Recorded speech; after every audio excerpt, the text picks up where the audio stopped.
All right, y'all, welcome to the show. It never ends, man. It never ends. As I say every day these days, I'm tired. I really am. All right, so in just a second, we're going to get to Trump's trip to Saudi Arabia. He was visibly confused, and he fell asleep on camera at times. We'll discuss the immense corruption that's been uncovered in the dealings, not only with Saudi Arabia, but with Qatar, with other places. So hang in there for that. We're going to lead with that in just a second. We also have Trump is now officially snuggling up to an Al-Qaeda-linked dictator. I wish I was kidding, but it is comically easy to buy this man. So we'll dive into that. We also have a Democratic civil war is erupting because David Hogg, the young reformer, is effectively being ousted from the DNC. Now, they claim it's for some other reason, but of course the reality is it's because he's challenging the status quo, and he's talking about primarying incumbents. That is a no-go zone for people with power. So we'll talk about that. Ben Shapiro calls out Trump and turns on him. Wait until you see what issue that's over and what it says about Ben himself. We have RFK Jr. continuing to humiliate himself on a daily basis. Apparently, he's trying to get another brain worm because he was swimming in toxic sewage water, wait for it, with his grandkids. The pervert Russell Brand has emerged to remind us that he's now trying to snuggle up to Nazis. We have John Fetterman is royally screwed, which is a glorious thing to see. And then wait until you hear this new bill being proposed by MAGA, which effectively would ban all pornography, a complete ban on pornography. Not saying I told you so, but I'm definitely saying I told you so about Project 2025 and how this was one of their many, many goals. So everybody do me a big favor. Please subscribe to the channel. That helps out big time and costs you nothing at all. Much love to those of you who support this show on Patreon. We literally couldn't do it without you. This is real grassroots media. That's why you've never seen me do an ad read. I've never talked to an advertiser or anything like that.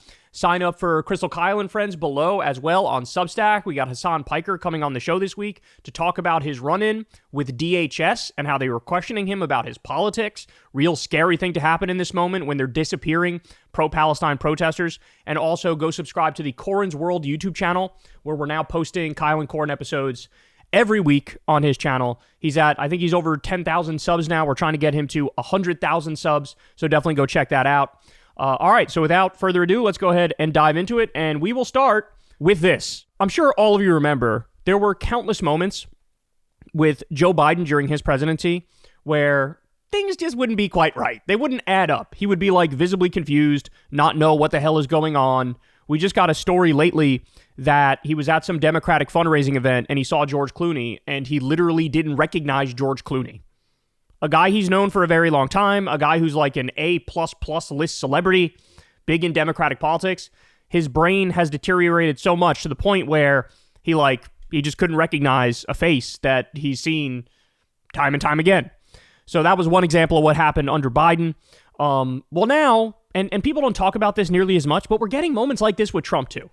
We're getting disturbing senior moments with Trump too. So let's start with this one here. Here he is in Saudi Arabia, and you can see, first of all, he's barely staying awake in the chair, and I got more on that in a second. I have a separate video where he actually does fall asleep in the middle of a big event with Saudi royalty. But look at the confusion in this clip. Here we go. Signing on behalf of the United States, the Honorable Donald J. Trump, President of the United States of America. So they say signing on behalf of the United States, right? Now watch what he does.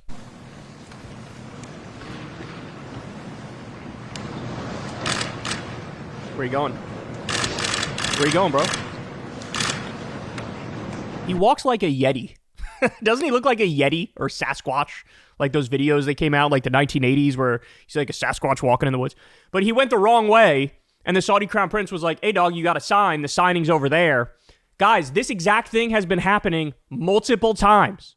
There was one time he had to sign an executive order or something, or like, I don't know if he was like swearing in Tulsi Gabbard. It was something like that. He walks in, gives a speech, and leaves. And then they're like, hey, bro, this wasn't like a rally speech. You got to come do the shit you were supposed to do. And he's like, oh.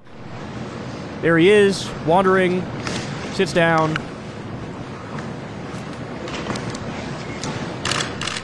Here's the one more people are talking about. So this one was in Saudi Arabia Watch closely. First of all, I should point this out. Megyn Kelly, a total MAGA hack, says the following. It's so nice to have a president who can walk down the stairs without us having to hold our breath, who projects strength, who the world sees and understands is not some weak, infirm pushover who's squeezing in a meeting between Matlock episodes. Please. Total hack. She's just coddling Trump's nuts to get views. And Trump even admitted that about Megyn Kelly too, right? Like, her career was done, and then she realized I got to be nice to Trump, and then I'll have a career again. So here he is. As she's talking about how strong he is, vibrant he is. This was the same day. Read a lot of the material now out of Saudi Arabia. Look at his eyes. Mohammed bin Salman is saying we need a resolution on a Palestinian state. I don't necessarily recall several years ago, pre-October 7th, as that being a demand that he had necessarily stated publicly. Do you think his position has changed? Or do you think the way he has expressed himself? Homie is fighting the sleep demons hard right here. Read a lot of the material now out of Saudi Arabia. Now, look, you might say, hey, bro, it was a long-ass flight. Like, they're all the way across the world. It's like, okay, but you're also damn near 80 years old and you want to be president. Like, who we kidding, dog? And we also know he's hopped the fuck up on Adderall. He's on probably a cocktail of massive uppers. Right? And here's what happens when you crash. By the way, also, you don't want to be around somebody who's having the mood swings when they're on uppers, because it gets ugly. As soon as they start crashing, woo, they become absolute devils. All right, but I'm just getting started here. So that was the physically he ain't doing too hot. But now we got to talk about the corruption. Breaking, the U.S. and Saudi Arabia have agreed to a $142 billion arms deal, potentially the largest such deal in history. Yeah, good idea. Give the people who massacred a Washington Post journalist named Jamal Khashoggi and chopped him up into little pieces, give them $142 billion in weapons. Great idea. The same government that did a literal genocide in Yemen that we armed, we funded, we backed, the same $142 billion, the same government that has a track record of human rights atrocities, that treats women and minorities like third-class citizens. Yeah, let's do that. To say that this regime is for sale is the understatement of the century. This is by far and away the most corrupt regime I've seen in American history. And again, it's not particularly close. Listen to this. So Elon Musk went with Trump to Saudi Arabia. And I saw the videos. I was like, what the fuck? Like, what is Elon doing there? What is he doing there? Now we know. It's not just Elon that went to meet MBS, Mohammed bin Salman, the Crown Prince of Saudi Arabia, and the government in Saudi Arabia. The CEOs of BlackRock, IBM, Amazon, Boeing, Google, Palantir, Halliburton, and more attended with Trump. Trump froze the enforcement of the Foreign Corrupt Practices Act, so I'm sure they're all thrilled they can bribe the Saudis now to do business with them. And then this point is unavoidable. If the exact same set of facts, the same thing, happened under Biden, they would never shut up about it. It would be 24/7, hair on fire, meltdown news on Fox News. And by the way, they would be correct. If it was the same set of facts and Biden or Obama did it, not only would it be Fox News screaming, this is the most corrupt thing I've ever seen, I would be saying the same thing, because I'm not a hack. I'm not a partisan creep. I'm going to tell you the truth, and that would be immensely corrupt. But guess what? The corruption under this regime is far above and beyond anybody else. I don't want to hear another fucking word about Nancy Pelosi, bro. I don't want to hear a word about Nancy Pelosi. I don't want to hear a word about Hunter Biden. We're talking peanuts. They're peanuts compared to what we're witnessing now. Hunter Biden sat on the board of Burisma, $400,000, right? That's how much he made from it. And it was, oh my God, you never heard the end of it. Here we're talking about Jared Kushner alone took $2 billion from Saudi Arabia. And he was allegedly showing them classified information. I mean, we're talking about just mind-boggling corruption. And now Trump is super serving the oligarchs. I never want to hear another word about populist right by ass cheeks. He's super serving the oligarchs and bringing them along to make corrupt deals, y'all. So Saudi Arabia has been engaged in an all systems go, full court press, complete effort from top to bottom in the government, where what they're trying to do is what's called sports washing is one of the things, but also just whitewash their human rights record in as many ways as possible.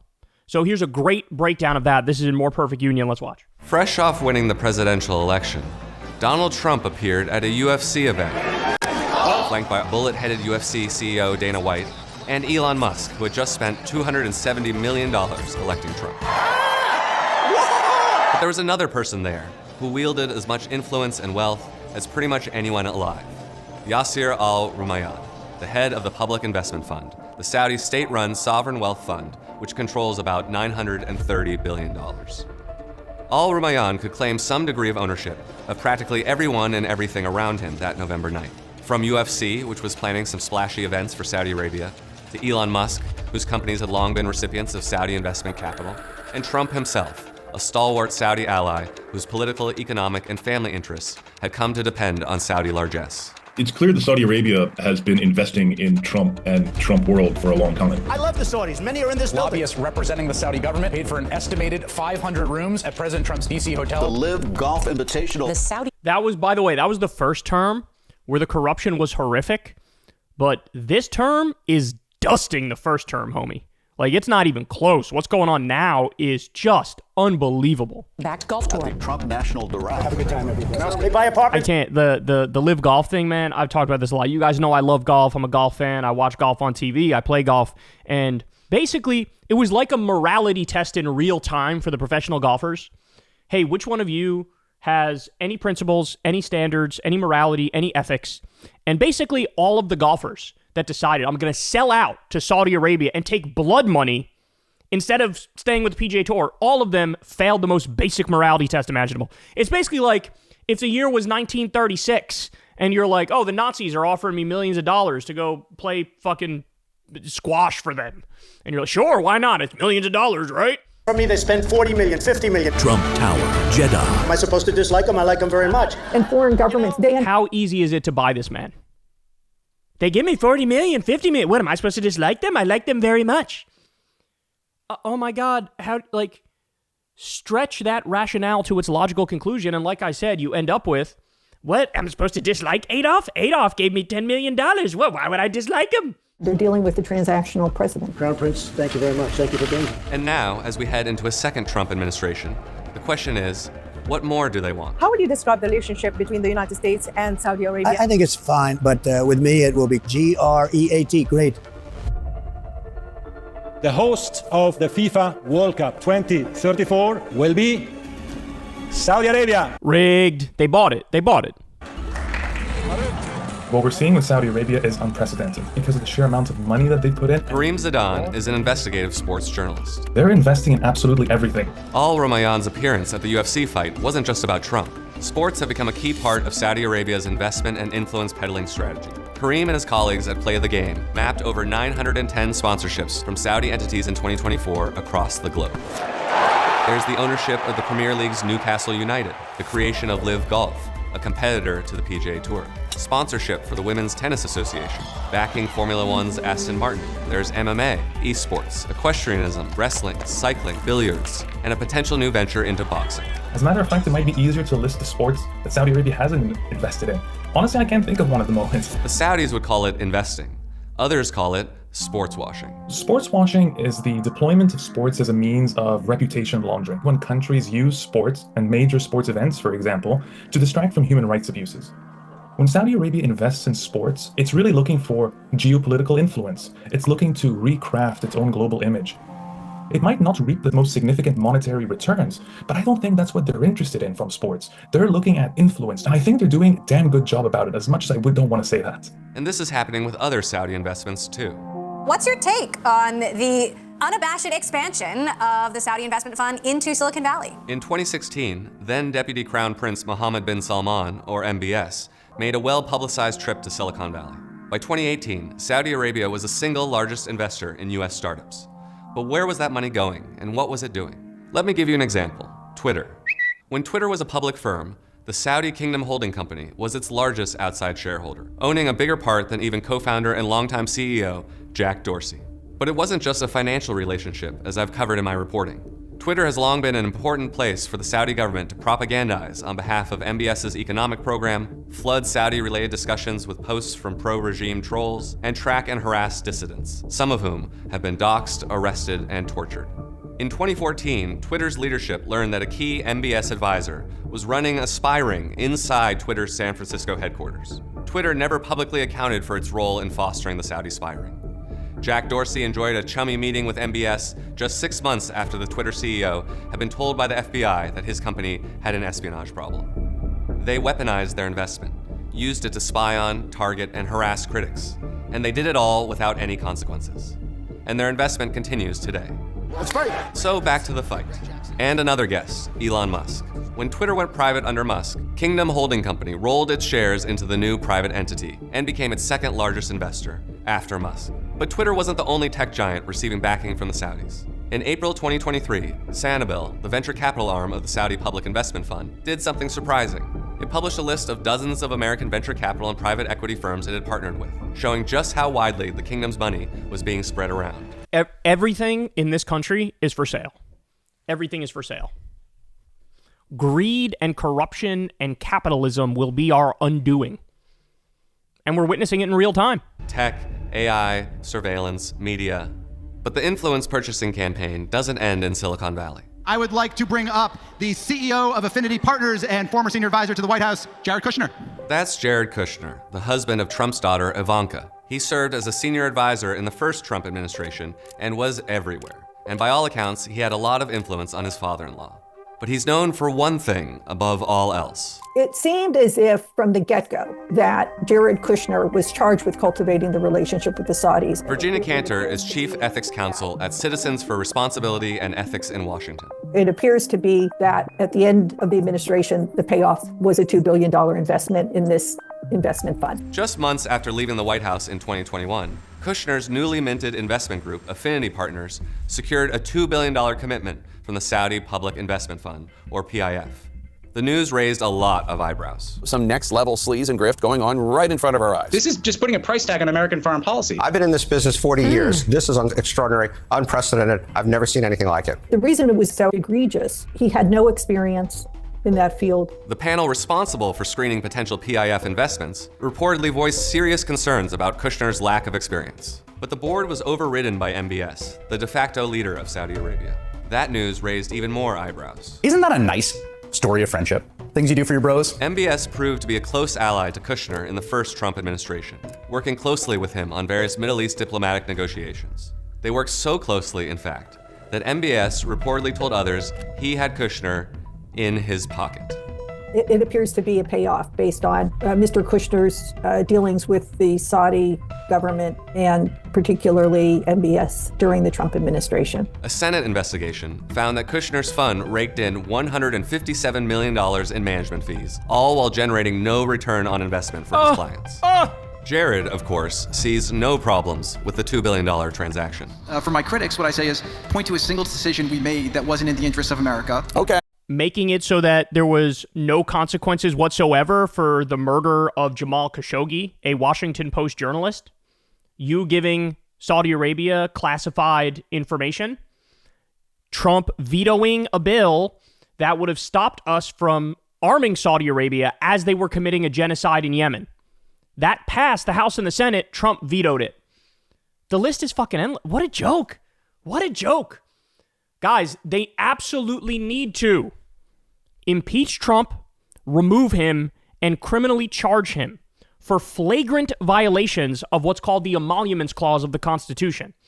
It is super clear. It says a president cannot take money from a foreign government because that is corruption. And of course, you'll be acting in the interest of that country and not the American people. That is exactly what's happening here. I'll point to one. How about letting an ally kill a Washington Post columnist, Jared?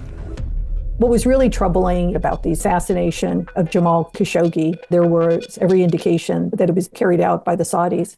Basically, Kushner and President Trump gave MBS a pass by virtue of not, calling them out. Why are you fighting with the Saudis over your own intelligence? Because it's America first to me. That definitely set the tone for how they were going to deal with human rights violations by the Saudis.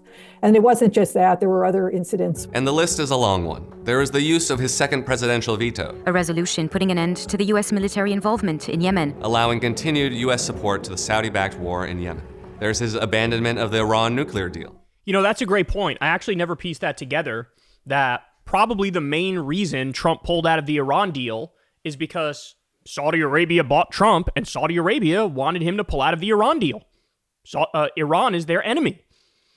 I always viewed it more from the perspective of Trump hated the Iran deal because Obama got the deal, and it was just like, I want the opposite of whatever Obama wants. He used the deal to trash Obama all the time. But no, this is probably the real reason why he did it, because his Saudi puppet masters said, do that. Will withdraw from the Iran nuclear deal. Saudi Arabia views Iran as one of its biggest enemies and, was very much adverse to the Obama negotiated Iran nuclear deal. And, that was disrupted as part of the Trump administration. There's the $110 billion Kushner negotiated arms deal between the U.S. and Saudi Arabia. There was a blockade involving Qatar. The president today siding with the Saudis. The crisis critical to the U.S. Qatar, home to a key U.S. base with 8,000 U.S. service members. And so this unprecedented closeness is being interpreted in a new light since the 2021 investment from the Saudis to the one person who always has Trump's ear. Is it both a reward for how Kushner guided the Trump administration's foreign policy regarding Saudi Arabia in the past administration? And does it look like a payoff for how he can influence President-elect Trump in his future dealings with the Saudi Arabia? Kushner has said he won't take a formal role in the second administration, but reportedly is looking to be an informal advisor on Middle East matters. Oh, an informal advisor. Oh, okay. Jesus Christ, man. You heard them mention Qatar there and how Trump sided with Saudi Arabia over Qatar. Now, at the time, all the bribes were coming from Saudi Arabia. As you all know, what happened the other day? Qatar goes, we're going to give you a $400 million luxury palace private jet that you can use as Air Force One and then put it in your library afterwards. And so now Qatar is also playing the game. They're playing the game. They're getting involved with the greed and the corruption and the bribery. Okay, now, I want to show you, this illustrates the point perfectly as to how corrupt these people are. Look at Trump talking about Qatar in 2017 and then compare it to now. Let's watch. The nation of Qatar, unfortunately, has historically been a funder of terrorism at a very high level. And in the wake of that conference, nations came together and spoke to me about confronting Qatar over its behavior. So we had a decision to make. Do we take the easy road or do we finally take a hard but necessary action? We have to stop the funding of terrorism. I decided, along with Secretary of State Rex Tillerson, our great generals and military people, the time had come to call on Qatar to end its funding. They have to end that funding. Board. So that's how he talks about Qatar in 2017. Fast forward, here's what he says now. And I think Qatar, who has really, we've helped them a lot over the years in terms of security and safety. I think they, and very, very nicely, and I have a lot of respect for the leadership and for the leader, Qatar. And I think they knew about it because they buy Boeings. They buy a lot of Boeings. And they knew about it. And they said, we would like to do something. And if we can get a 747 as a contribution to our Defense Department to use during a couple of years while they're building the other ones, I think that was a very nice gesture. Now, I could be a stupid person and say, oh, no, we don't want a free plane. We give free things out. We'll take one, too. And it helps us out because, again, we're talking about we have 40-year-old aircraft. The money we spend, the maintenance we spend on those planes to keep them tippy-top is astronomical. You wouldn't even believe it. So I think it's a great gesture from Qatar. I appreciate it very much. I would never be one to turn down that kind of an offer. I mean, I could be a stupid person and say, no, we don't want a free, very expensive airplane. But I thought it was a great gesture.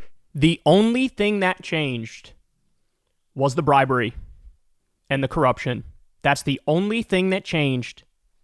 And look how we talked about them before, and look how he talks about them now. And as I already stated, if this was Joe Biden or Barack Obama, and they said, yeah, we'll accept a $400 million luxury palace private jet to serve as Air Force One from the Qataris, the right would never shut up about it. They would draft impeachment papers immediately, and their asses would be removed from office within a week, with a bunch of Democrats crossing over to vote for impeachment with every single Republican. But this asshole gets away with it. This guy gets away with it. the astronomical levels of corruption, they have to be held accountable for this. We have to have justice. This cannot continue. Think of the precedent that this sets moving forward. Where what, for the rest of American history, we're going to be ruled by a petty, vindictive, self-aggrandizing, greedy, mad king who can do whatever they want at any point in time? No, completely unacceptable. Impeach him, remove him, try him criminally, lock him up. I've never seen anything this nakedly corrupt. And by the way, when he says this shit, he knows he's full of shit. When he's, I could be a stupid person and say no to the plane. The crooked Democrats would say no. Why would you say no? That makes no sense. He knows that's bullshit. But he's high on his own supply. He's gotten away with every crime he's committed to this point. 91 crimes. He wasn't behind bars at all.